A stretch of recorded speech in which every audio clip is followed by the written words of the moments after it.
ഞാൻ എനിക്ക് പ്രിയപ്പെട്ട ഒരു അടീനിയത്തെ കാണിക്കാം കേട്ടോ. ഇത് മഞ്ഞയാണേ, പക്ഷെ ആദ്യമുണ്ടായ പൂവ് ഈ മതിയായിപ്പോയി. അതായത് ഇങ്ങനെ വളഞ്ഞ് ഇങ്ങനെ കാണണം.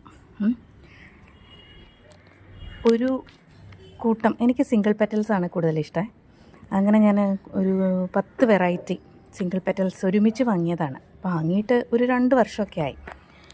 പക്ഷേ നമുക്ക് പല വീഡിയോകളും തെറ്റായ അറിവുകളാണ് തരുന്നതെന്നുള്ളതാണ് എൻ്റെ ഒരു അഭിപ്രായം. കാരണം എന്താണെന്ന് വെച്ചാൽ, ഞാൻ ആധികാരികമായിട്ട് പ്ലാന്റിനെ കുറിച്ച് ഇങ്ങനെ അറിവുള്ള ഒരാളൊന്നുമല്ല. അപ്പോൾ പല യൂട്യൂബ് വീഡിയോസുമാണ് ഞാൻ ഇതിനായിട്ട് ആശ്രയിക്കുന്നത്. അങ്ങനെ ഞാനൊരു ചില വീഡിയോകളിലൊക്കെ കാണുമ്പോൾ വെള്ളം ഒരുപാട് വാർന്നു പോകണം, മണ്ണധികം പാടില്ല, മണ്ണില്ലാത്തതാണ് നല്ലത്, ബേബി മെറ്റൽ അതേപോലെ മണൽ ഇങ്ങനെയുള്ളതിലൊക്കെ പിടിപ്പിക്കുന്നതാണ് കുറച്ചും കൂടെ നല്ല പോട്ടിംഗ് മിക്സ്, ഇങ്ങനെയൊക്കെ പല വീഡിയോകളും ഞാൻ കണ്ടിട്ടുണ്ട്. അപ്പം ഞാൻ ഈ പ്ലാന്റ്സ് വാങ്ങിയിട്ട് ആദ്യം പോട്ട് ചെയ്തത് വെറും മണലിലാണ്. വെറും മണലിൽ കുറച്ച് ചാണകപ്പൊടിയും എല്ലുപൊടിയും വേപ്പും പിണ്ണാക്കും എല്ലാം ഇട്ടിട്ടാണ് ഞാൻ ആദ്യം ഇത് പോട്ട് ചെയ്തത്. അങ്ങനെ ഇത് മാത്രമല്ല, ഇതിൻ്റെ കൂട്ടത്തിലുള്ള ഒരുപാട് തൈകൾ ഞാൻ അങ്ങനെയാണ് പോട്ട് ചെയ്തത്. പക്ഷേ എല്ലാം തന്നെ എനിക്കത്ര വേണ്ടത്ര ഗ്രോത്ത് കിട്ടിയില്ല. ഇതിപ്പോൾ ഞാൻ പറഞ്ഞല്ലോ, 2 വർഷത്തോളമായി ഞാൻ ഇതൊക്കെ വാങ്ങിയിട്ട്.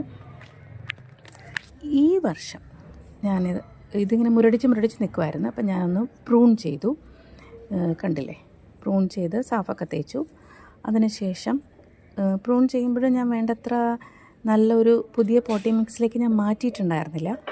അപ്പോൾ ഈ പുതിയ തളിർപ്പുകളെല്ലാം വന്നപ്പോഴും അതിനത്ര വേണ്ടത്ര ഒരു സുഖമില്ല എന്ന് എനിക്ക് തോന്നി. അപ്പോൾ ഞാൻ കരുതി കുറച്ച് മണ്ണും കൂടെ ഇട്ടതൊന്ന് വീണ്ടും പോട്ട് ചെയ്താലൊന്ന്. അങ്ങനെ പ്രൂൺ ചെയ്ത്, ശരിക്കും പറഞ്ഞാൽ അതിൻ്റെ കറക്റ്റായ രീതിയിലൊന്നും അല്ല, പ്രൂൺ ചെയ്തും കുറച്ച് മുളയൊക്കെ വന്നതിന് ശേഷമാണ് ഞാൻ പുതിയ പോട്ടിംഗ് മിക്സ് നിറച്ചത്. അപ്പം പുതിയ പോട്ടിംഗ് മിക്സിലേക്ക് ഞാൻ കുറച്ച് ചുവന്ന മണ്ണും പിന്നെ ചാണകപ്പൊടിയും വേപ്പും പിണ്ണാക്കും എല്ലുപൊടിയും മണലും കുറച്ച് ചകിരി ചോറും എല്ലാം കൂടെ ചേർത്തിട്ടാണ്. എനിക്കതിൻ്റെ റേഷ്യോ ഒന്നും ആധികാരികമായിട്ട് പറയാൻ അറിയില്ല.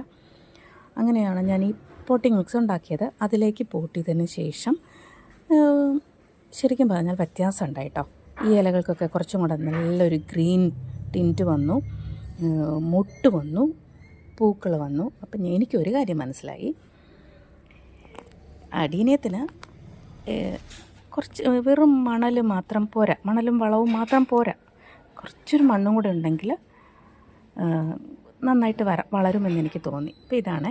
ഇനി അതിൻ്റെ അടുത്ത പൂവുകളൊക്കെ വരുമ്പോൾ ഞാനൊന്നും കൂടെ കാണിച്ചിട്ട് ഇത് വീഡിയോ ആക്കാം. ഇപ്പോൾ 2 ദിവസം കൂടെ കഴിഞ്ഞതിന് ശേഷമാണ് വീണ്ടും വീഡിയോ പിടിക്കുന്നത്. അപ്പോഴത്തേക്ക് ഓരോ ശിഖരത്തിലും ഓരോ പൂ ഇതൊക്കെ വന്നിട്ടുണ്ട് കേട്ടോ. കണ്ടല്ലേ, എനിക്ക് ഒരുപാട് സന്തോഷം തോന്നുന്നു. ഈ ചെടി വാങ്ങിയിട്ട് ഞാൻ പറഞ്ഞല്ലോ 2 വർഷം കഴിഞ്ഞു. എൻ്റെ കുഴപ്പം കൊണ്ട് തന്നെയാണ്. എൻ്റെ പോട്ടിങ് ശരിയാവാത്തതുകൊണ്ടാണ്. ഞാൻ പ്രൂണിങ്ങൊക്കെ എല്ലാ വർഷവും ചെയ്യുമായിരുന്നു, പക്ഷെ പോട്ടിംഗ് മിക്സ് ശരിയാവാത്തത് കൊണ്ട് തന്നെയാണെന്ന് തോന്നുന്നു. പിന്നെ അതുപോലെ ഇലകൾക്കിങ്ങനെ ഒരു ചുരുളിച്ച കൂടെ വന്നിട്ടുണ്ടായിരുന്നു.